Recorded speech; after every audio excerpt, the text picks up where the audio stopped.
Apa kabarnya semua hari ini? Masih semangat untuk belajar kan? Ya, yakin semuanya masih semangat untuk belajar ya.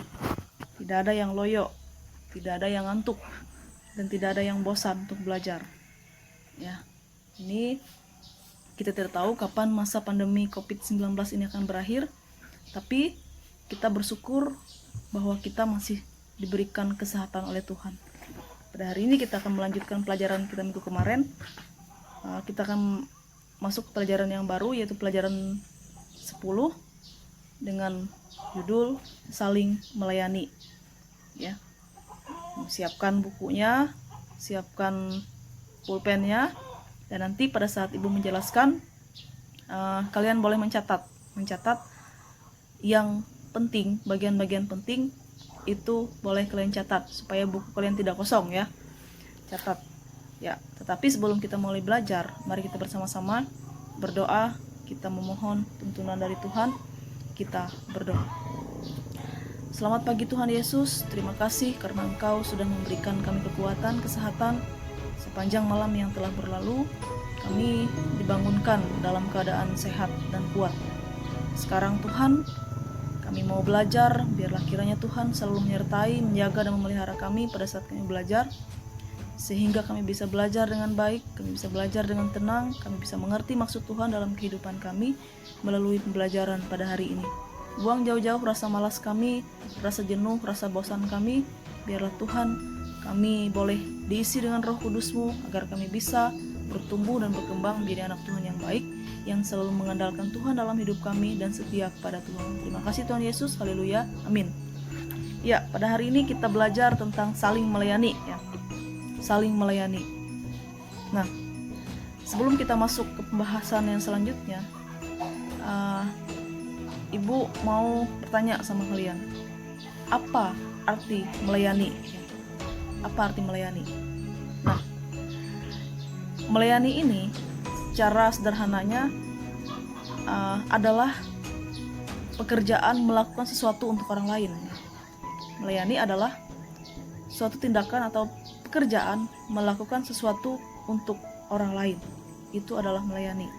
Nah, melayani ini berangkat dari kata kerja pelayan. Lalu di mana bisa kita temukan pelayan? Kalau kita sering melihat di tempat-tempat perbelanjaan, di situ ada banyak sekali pelayan ya. Misalnya di rumah makan atau di restoran, kemudian di supermarket, kemudian juga di Alfamart, Indomaret, atau di toko-toko seperti itu, ada banyak orang-orang yang bekerja sebagai pelayan. Pekerjaan mereka adalah mereka melayani orang-orang yang datang untuk berbelanja, untuk membeli sesuatu di situ, dan mereka melayani dengan ramah, ya, dengan ramah dan dengan baik. Nah, artinya pekerjaan seorang pelayan itu adalah melakukan sesuatu untuk orang lain, untuk sesama ya. Ya. Sekarang Ibu akan membacakan cerita untuk kalian tentang melayani ya. Dan di sini yang dicontohkan adalah sebuah lilin. Berkorban seperti lilin. Ya. Dengarkan ceritanya. Suatu malam ketika Anto sedang membereskan buku-buku di kamarnya, tiba-tiba lampu di rumahnya padam. Anto meminta tolong kakaknya untuk menyalakan lilin dan membawanya ke kamar yang gelap. Ria, kakak Anto, membawakan lilin putih kecil ke dalam kamar Anto. Anto senang karena sudah ada cahaya di kamarnya dan tidak gelap lagi. Terang yang diberikan oleh kakaknya tadi melalui lilin kecil tadi telah menolong Anto untuk dapat melihat di mana letak pintu dan di mana letak meja di kamarnya, sehingga ia tidak tersandung. Nah, waktu terus berlalu dan lampu belum juga menyala ya. Di dalam kamar Anto mengamati lilin kecil yang dibawa oleh Kak Ria. Sumbu lilin itu terbakar, batangnya meleleh perlahan-lahan. Tubuh lilin kecil itu terus meleleh sampai akhirnya habis. Listrik masih padam, namun lilin di kamar Anto sudah mati. Lilin itu telah habis dan Kak Ria kembali membawakan lilin yang baru ke kamar Anto. Lilin yang baru itu terus meleleh dan tubuhnya semakin kecil. Untuk memberi terang, lilin itu harus berkorban. Ia meleleh dan menjadi pendek. terus meleleh sampai Anto sendiri yang mematikannya. Sebelum Anto mematikannya, lilin itu akan terus menyala dan meleleh sampai habis. Lilin itu telah berkorban dan memberikan dirinya untuk menerangi Anto. Tiba-tiba lampu di rumah Anto menyala. Anto bergembira karena kamarnya sudah terang benderang. Dalam kegembiraannya itu, ia ingat bahwa terang yang telah diberikan oleh nyala lilin tadi, terang yang secukupnya telah menolongnya dalam kegelapan, sehingga ia tidak tersandung.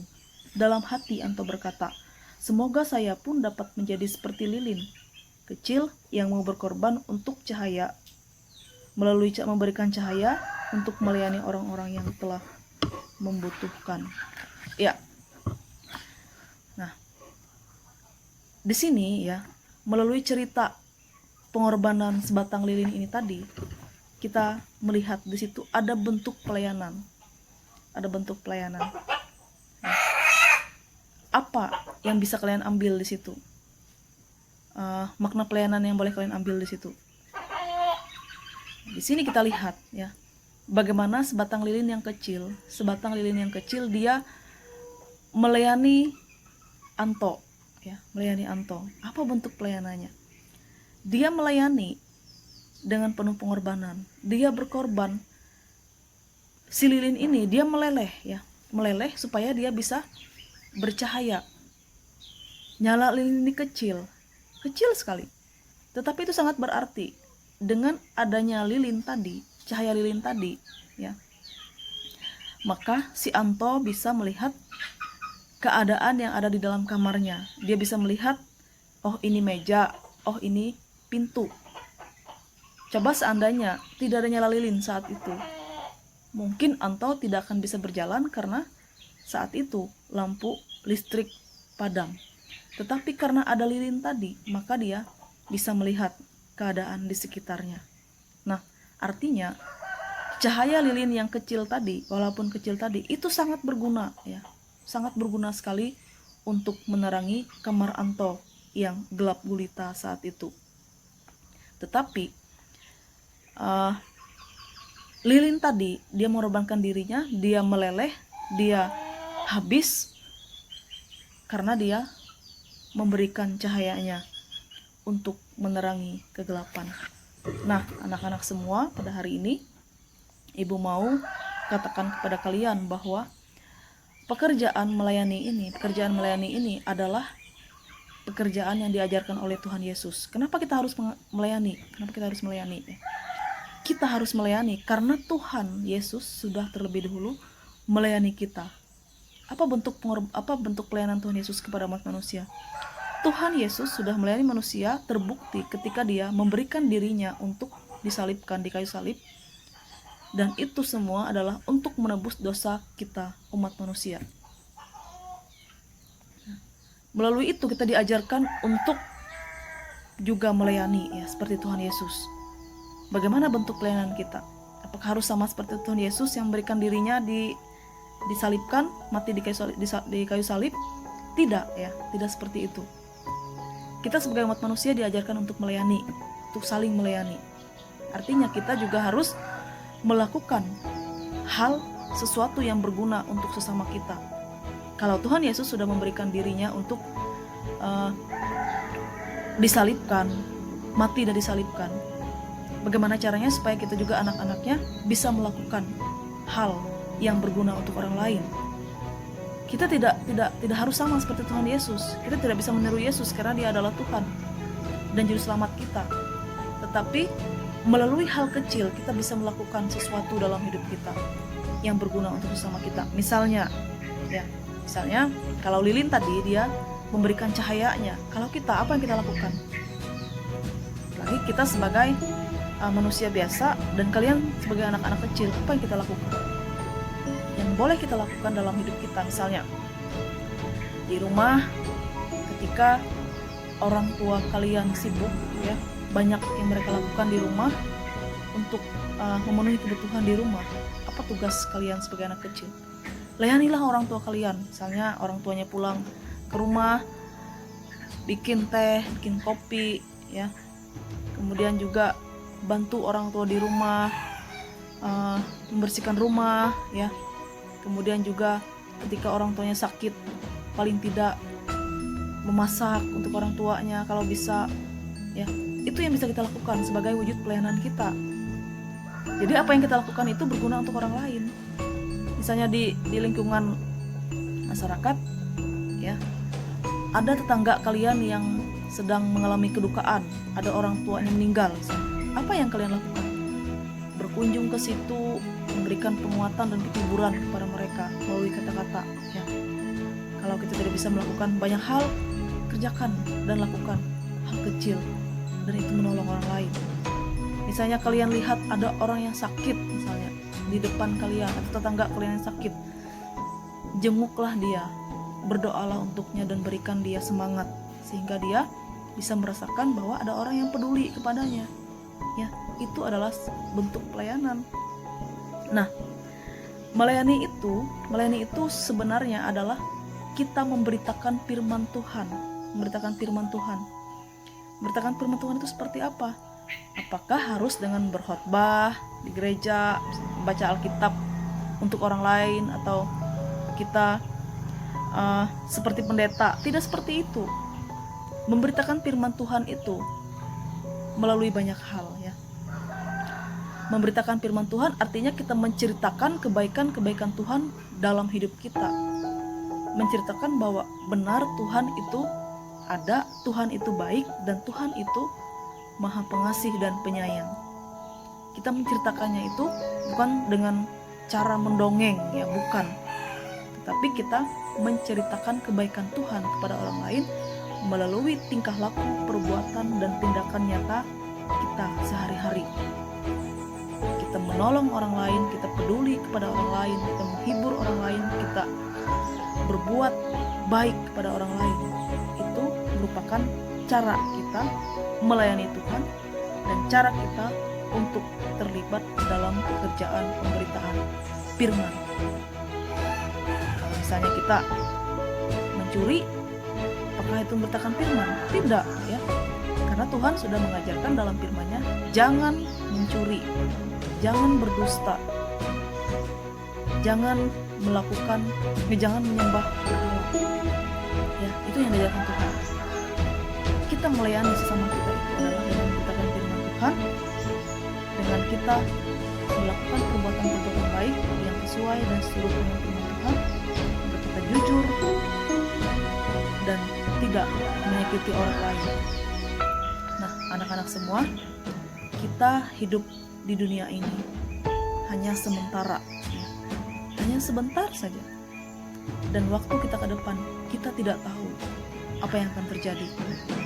Kapan kita dipanggil oleh Tuhan, kita tidak tahu. Apakah besok, apakah lusa, apakah tahun depan, tidak ada yang tahu. Karena itu, mari kita mengisi hari-hari hidup kita yang hanya sementara ini dengan melakukan hal-hal yang baik.